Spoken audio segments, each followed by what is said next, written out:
What's going on, everyone? Jeremy here from the Quartering, and we've got a quick update, a hilarious update, a happy ending to the Magic the Gathering MTG Arena Judge Program story from basically last year, it would appear.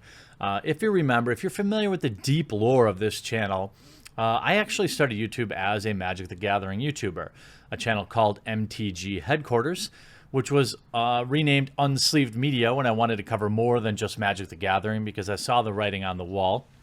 It was eventually barred from playing in any official Magic the Gathering events. I think that was late last year or the year before.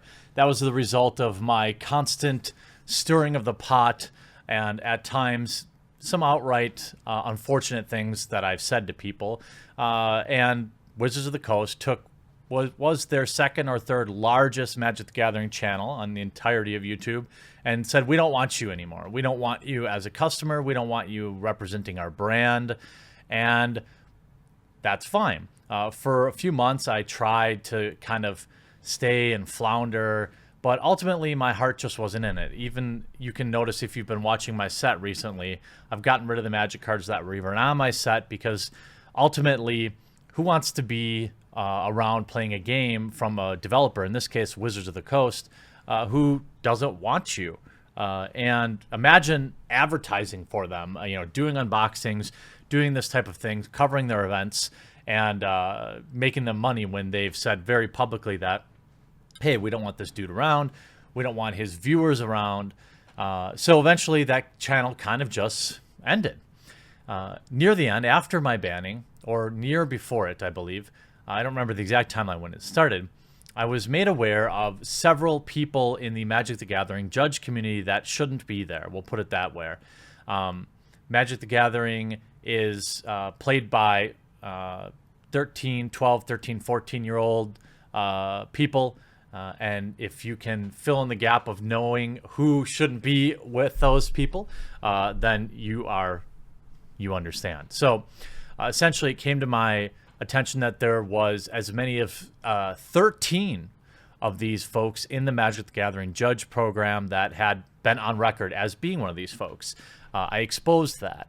You might be asking, what is a Magic the Gathering judge? Well, when you play the card game in a organized event or in a Magic the Gathering store, there's always a judge present. That judge helps, obviously enforce the rules and help players of the game, during events, answers questions. 99.999% of Magic the Gathering judges are amazing people. Why? Because they do it all for free for the most part. There was a big kerfuffle late last year around actually getting these people paid for their time, something that I support. These are probably the biggest fans of Magic the Gathering. Now, it would appear that the association itself has some leanings that I am uncomfortable with, but nonetheless, the people in that association, many of which supported me showing these people to the public, are all good people, except for a few. Now, once I exposed that there were these people around young kids, and they shouldn't be, you all joined in chorus in demanding that Wizards of the Coast, the company that makes Magic the Gathering, force judges to get background checks. I mean, we had a small scan of the thousands of judges.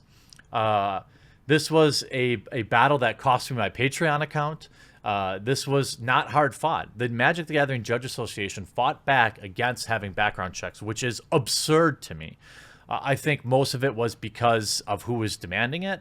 I hope so. I hope, because after about 3-4 weeks of negative press for Magic the Gathering and Wizards of the Coast, and after all of you, by the way, thank you, not just me, but all of you, we made the Magic the Gathering community much safer. These people can say whatever they want, and they can be upset that we won. It wasn't about winning or losing. It was about, hey, look, this is a serious issue. for the Magic the Gathering community and anything that happens in a local card shop or game store, right? This is a major issue.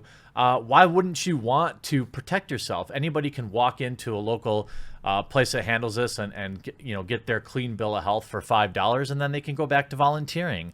But the Magic the Gathering Judge Association instead decided to fight against it wholeheartedly and mass report my videos, which ended up having this channel actually taken down at one point. It was then restored, which of course it always doesn't end well for people that do that. And they also reported my Patreon. That was taken down. So I want to thank you all for your continued support here on this channel and your support back then when it felt like I was alone in asking for what seemed like very reasonable things. And you should all be very happy. And I hope that you're going to remember to hit that like button and comment down below, because news came out today that Wizards of the Coast has ended the judge program and it will be replaced by an independent judge academy. But there's an interesting little bit of information in this article. So Wizards ends the judge program, will be replaced by independent judge academy. Today, Wizards of the Coast announced that the judge program will be ending October 1st. Now, this judge program was never really officially tied in with Wizards of the Coast. A lot of that was because these people were volunteers and they were working for free, obviously, and then they were working for Wizards of the Coast, which creates, obviously, issues. We were replaced with an independent organization called the Judge Academy. Sarah Mox, the community manager for the Judge program at Wizards, said that most program's functions will be transferred to the Judge Academy, which is owned and operated by Tim Shields, the operator of Cascade Games. The Judge Academy will be the place where Judge community will organize its leadership, level structure, educational program, and promotional distribution. Currently, Wizards engages with judges by contracting them for competitive Magic the Gathering events. Mox explained Wizards also communicates directly with the regional coordinators, program coordinators, and distributes exclusive judge promo cards. Now, a lot of people don't know what these promo cards are. Many times Wizards of the Coast will print these special cards. Okay, you don't need to know what they are, but sometimes they're worth many hundreds of dollars, $800 in some cases with like Force of Will. This was always seen by me as a form of payment. They lived in this gray area where Wizards didn't pay these people, but they gave them cards that technically had no value, but then they would all end up on eBay anyway. It was just a bad system in and of itself. I believe that Wizards of the Coast definitely took advantage of the judge program as well as the goodwill of the employees. If you look at their Glassdoor reviews, you can see that Wizards of the Coast has a long history of underpaying their employees just based on hiring superfans. This is a common practice in the video game industry too, with Blizzard and Activision, things like that. All existing judge contracts will be terminated October 1st with the end of the judge program. Now the Judge Academy rolls out. Their mission is to train, certify, and qualify event staff for any company. Their first client is Wizards of the Coast, meaning they will take on the role of judge program, providing judges for Mythic championships and the like. Now, the interesting thing is they will actually have a membership fee now to be a part of. So as okay, so instead of being a judge, volunteering your time and not getting paid, now you will have to pay to be a judge. This is to, of course, cover the cost of background checks, I assume. I digress.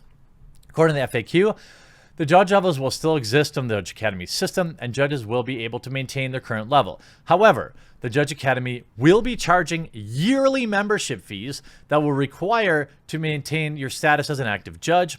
Those fees range from new rules advisors to $400 for level 3 judge. Now, by the way, there are thousands of judges across the world. Thousands. I don't know how many would be active or would pay this fee, but you're talking about a lot of money. Then they go on to talk about judge program troubles. The judge program has not been without controversy over the past several years, beginning with an incident in 2015 where a handful of judges were suspended by the DCI for their indirect involvement in leaking several upcoming Magic cards. The DCI is basically the organization that handles competitive Magic players, registering Magic players.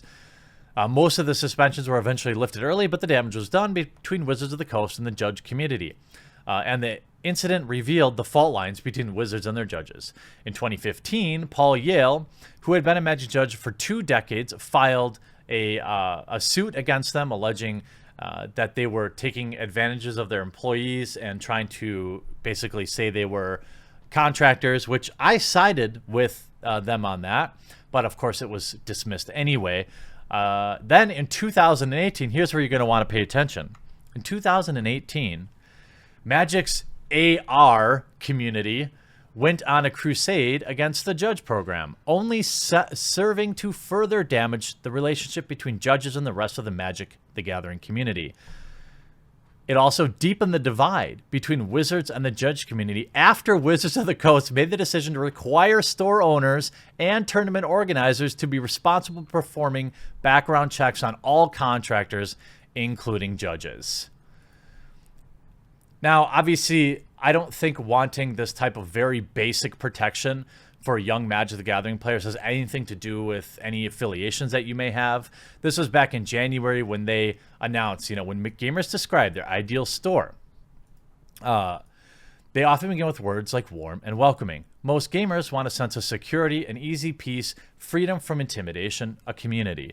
We are dedicated to that, pursuing that ideal. We know WPN members are too. So to understand what a WPN member is basically if you want to sell a Magic the Gathering product, or any product for that matter from Wizards of the Coast, as far as I understand, you have to meet a very minimum set of requirements in terms of, you've got to have like clean bathrooms in your store. You've got to have like certain rules about how people can behave, and you've got to have certain things posted.